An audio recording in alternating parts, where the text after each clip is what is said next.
Sur les berges de l'Isère et du Drac, le long de l'eau et des pistes cyclables, des milliers d'arbres doivent être abattus. EDF, qui possède un barrage à Saint-Égrève, a engagé, avec l'association d'entretien des digues, la suppression de ces boisements, accusés de déstabiliser les digues et d'en gêner la surveillance.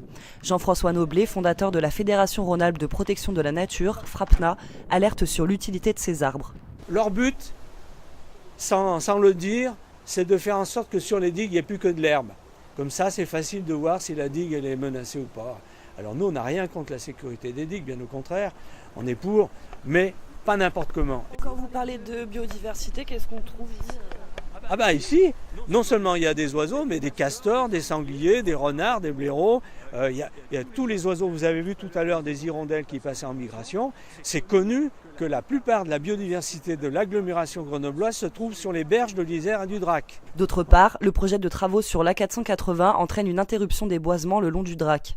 Area doit donc prendre des mesures compensatoires, soit un reboisement. Problème, il est prévu en dehors de l'agglomération grenobloise, quand celle-ci aurait pourtant bien besoin des antipollutions naturelles que sont les arbres. Il faut que l'AREA propose des nouvelles mesures compensatoires dans l'agglomération grenobloise. Les communes de Grenoble et de Cessan nous soutiennent. Madame Kamowski, la députée du secteur, nous dit aussi la même chose. Elle nous soutient dans notre initiative parce que ce n'est pas normal que les mesures compensatoires se fassent aussi loin. Et qu'est-ce que vous demandez au préfet ? Au préfet, on demande l'arrêt du plan de gestion de la végétation des digues de l'Isère et du Drac au droit du projet d'A480, de telle sorte qu'on puisse avoir des mesures compensatoires plus sérieuses et une étude d'impact plus complète qui ne pose aucun problème de véracité, d'exactitude. Et quand vous dites on, c'est uniquement la FRAPNA ?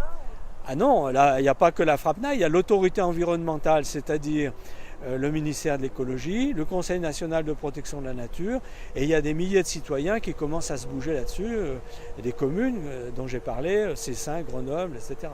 Marcel Macaire est engagé depuis 1981 pour conserver ces arbres, date de l'annonce de la création du barrage EDF. Et aujourd'hui, il a comme une impression de déjà-vu. Ah non, EDF avait prévu que les digues du barrage ne seraient recouvertes que d'herbe.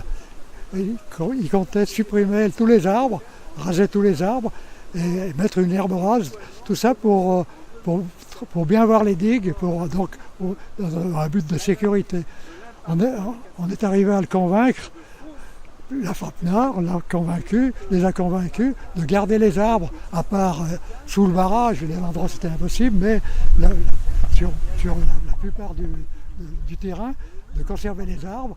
Et comme il y en a, certains arbres avaient été coupés au niveau du barrage, d'en replanter après travaux. Et donc quand les digues ont été rechargées, ils ont planté des arbres. Là, en ce moment, on est sous ces arbres qui avaient été plantés. Et en 1992, j'ai fait une photo de la plantation des arbres. Alors, donc aujourd'hui, ça fait quand même malade de voir que ce qui avait été planté à l'époque, on va le détruire. Selon la FRAPNA, c'est 200 000 arbres qui sont menacés de disparaître ces prochaines années.